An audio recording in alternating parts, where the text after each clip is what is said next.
The United Nations Security Council held an emergency meeting yesterday following Israel's counterattack against Iran over the weekend.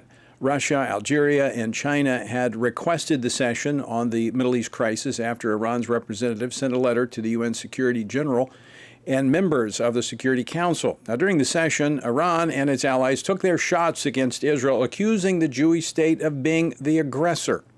The responsibility for this dangerous escalation lies squarely with the Israeli regime and certainly with those who enable it, foremost among them the United States, which remain Israeli primary and unwavering supporter in committing these grave atrocities. That was Iran's representative or ambassador to the United Nations. But as the representative from the U.S. pointed out, Iran was simply gaslighting.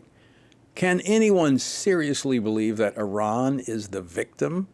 Joining me now from Israel to discuss this and other developments in the Middle East is Carolyn Glick. She is a senior contributing editor at the Jewish News Syndicate and host of the Carolyn Glick Show on JNS. Carolyn, thanks so much for joining us tonight. Thanks so much for having me on your program, Tony. It's always a pleasure to join you. So let's talk momentarily. I want to get to the real stuff, what happened over the weekend. But what did you take away from the UN Security Council meeting suggesting that Israel is beating up on Iran and escalating the situation in the Middle East?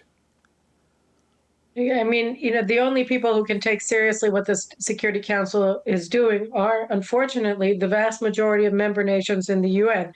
And that's a big problem. You have a situation where this international body that's been vested with some significant abilities to harm sovereign countries like Israel are in fact engaging in wanton discrimination against Israel on behalf of terrorists and terrorist regimes like Iran. So it's a despicable move. It's understandable, and it screams out for reform and cutting the wings of the UN and the UN system, because all the power that has been granted to this organization is being used openly to advance positions and policies and actions against sovereign states that are antithetical to the interests of the free world led by the United States. Well, Carolyn, they're back again today, the United Nations, that is, the Security Council, today talking about actions that the Knesset took yesterday, two measures that were passed there that deal with UNRWA, that's the United Nations Relief Work Agency that supposed to provide humanitarian support for Palestinians in Gaza. Explain to our viewers and listeners what the Knesset did yesterday and why.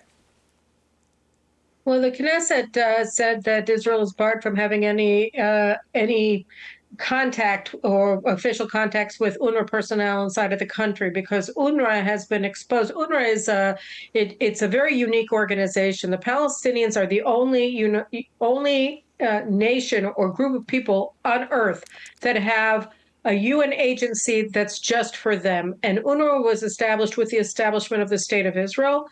And its purpose is to eternalize the Arab conflict with Israel by keeping the Arabs of the land of Israel that later were called Palestinians in a state of perpetual refugee status. And it's actually, it's transferred from generation to generation. So over the intervening 76 years, the Palestinian is the only community in the world whose refugee population has grown rather than shrunk. And so UNRWA is only there to maintain the Arab world and the larger worlds, and particularly the Palestinian hatred of Israel. And since October 7th of last year, what Israel discovered was that UNRWA is simply a terrorist organization. It's not a relief organization. Hamas headquarters were in UNRWA headquarters in Gaza City. Hamas's communications hub is in UNRWA's headquarters in Gaza City. UNRWA clinics, UNRWA schools, UNRWA offices are all used as weapons bases, launching pads, and places to hold hostages by Hamas and UNRWA terrorists, that is, so-called relief workers, actually engaged in the atrocities inside of Israel on October 7th. They murdered Israelis. They kidnapped Israelis. They stole the bodies of Israelis who had been murdered by the Hamas colleagues back to Gaza. And UNRWA employees have been shown to have been holding hostages since October 7th in their private residences and starving them to death and torturing them. So this is a terrorist organization. And when Israelis realized the depths of the hostility and the danger that UNRWA poses, obviously there was an outcry. The most shocking thing that we've seen is not that the UN continues to, stand by their terrorist organization, their in-house terrorist organization. It's that the Biden-Harris administration has been standing by UNRWA.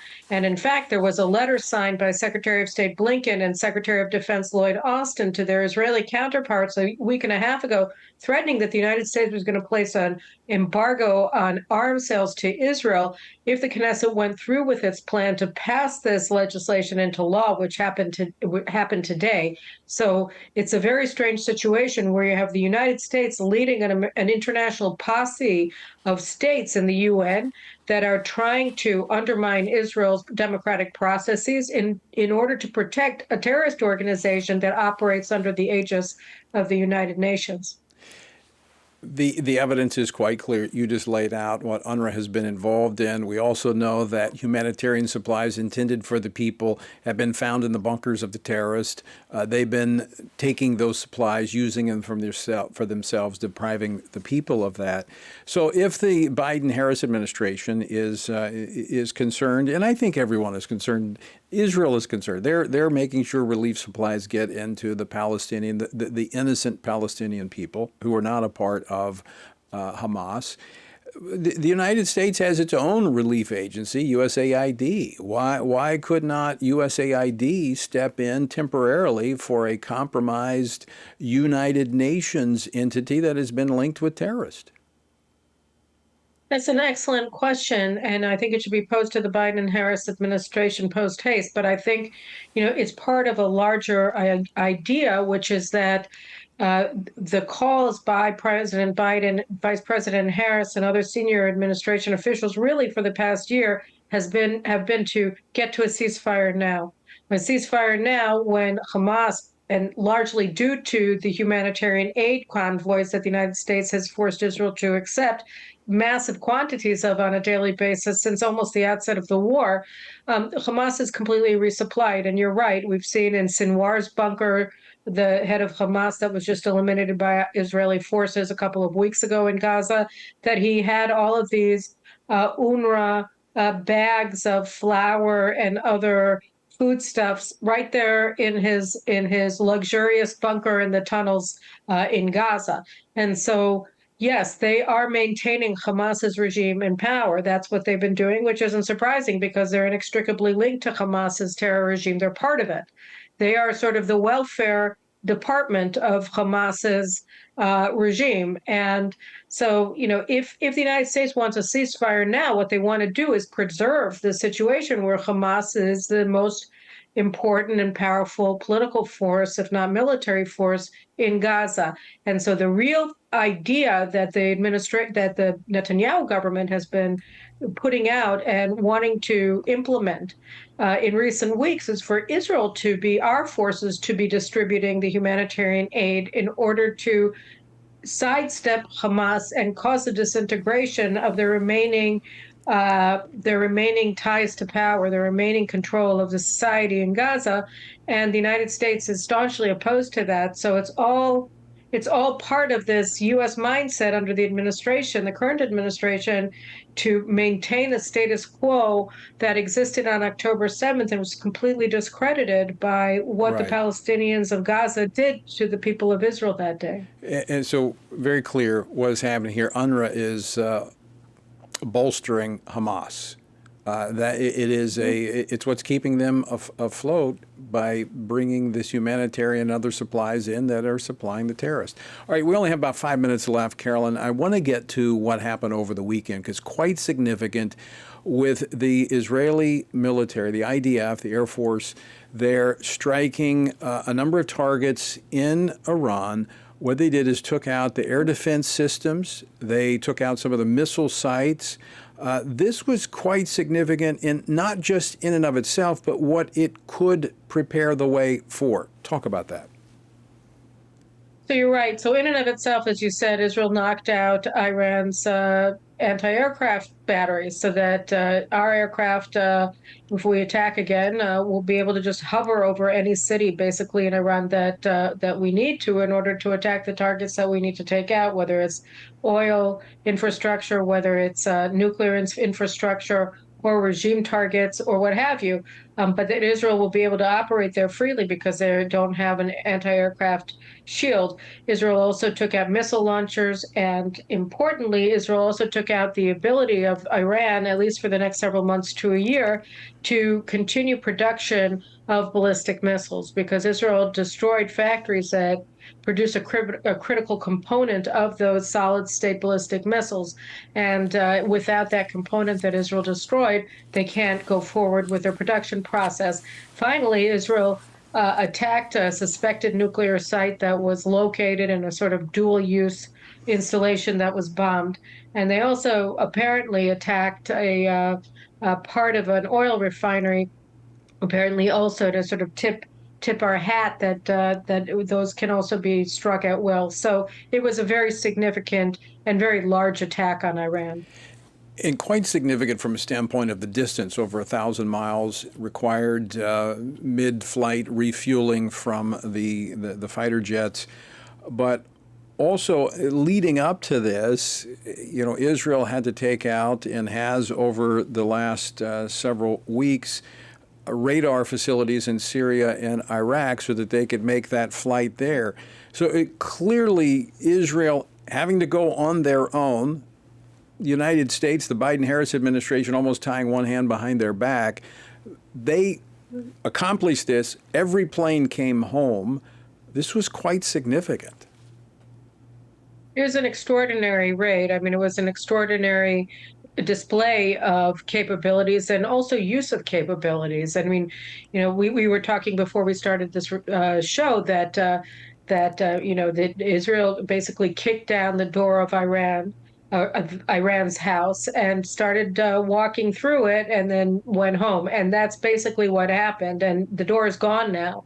And so I think it's very important because the United States, it may very well have been a completely different strike and hit these critical targets like the nuclear sites had it not been for the Biden administration actively, openly forbidding Israel to do such things, which is why, the dimensions of the strike, the expanse of the strike, and the strategic significance of the strike are even more impressive because the administration made very clear that they did not want Israel to take any actions that might destabilize the regime or deny it the ability to go forward with its nuclear weapons program and its oil exports. So I think these kinds of things were important that they were accomplished despite the Biden-Harris administration's best efforts to undermine that strike ahead of time, including, leaking intelligence about Israel's operational plans.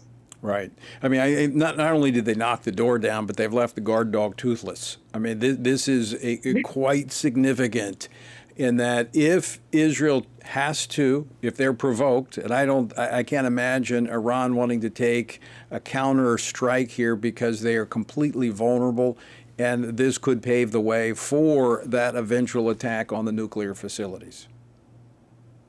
Look, Iran is in a tricky position because they look extremely weak. Their terrorist proxies that were supposed to be their deterrent force, they didn't even respond after Israel attacked Iran because they're decimated.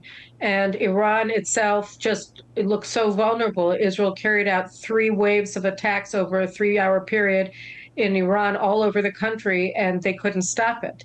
So they want to demonstrate that they're not a toothless tiger. And so they have every impetus to attack. I doubt they're going to do it before the U.S. elections because they don't want to harm Kamala Harris's chances at the ballot box next Tuesday. Carolyn Glick, always great to see you, and always appreciate your insight into what is happening there in Israel and the Middle East. Thanks. It's always a pleasure to join you. Have a great day.